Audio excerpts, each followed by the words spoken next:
svojim priaznivcom do nového roku želá 53 týždňov pohody, 365 dní šťastia, 8600 hodín bez starosti, 525 600 minút zdravia a 31 536 000 sekúnd lásky, ďalej pevné zdravie, nech vám slúži a Božie požehnanie na záver. Moje poďakovanie patrí všetkým hráčom Angels Women, ako aj vedeniu Angels za vzornú reprezentáciu v roku 2016.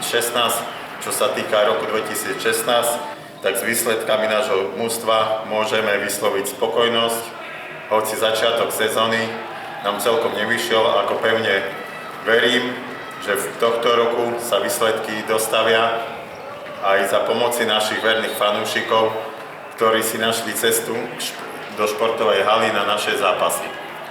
V tomto roku nás čaká tuhý boj o najvyššie priečky v druhej slovenskej futsalovej lige Východ, kde sa chceme umiestniť čo najlepšie.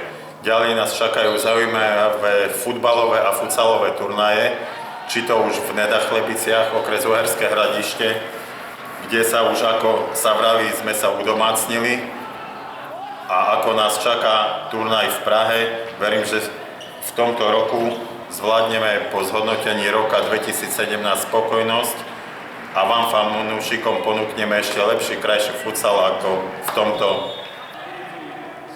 bolo po minulé roky.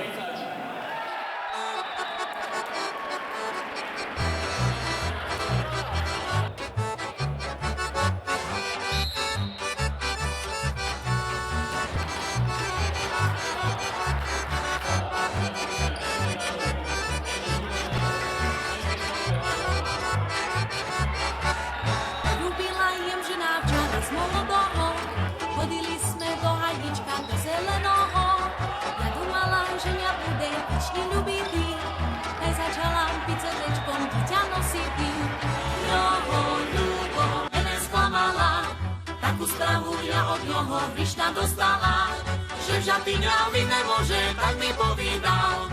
Na zahubu ty loňko, ty šici mi dal. Že v Žatyňovi nemôže, tak mi povídal. Na zahubu ty loňko, ty šici mi dal.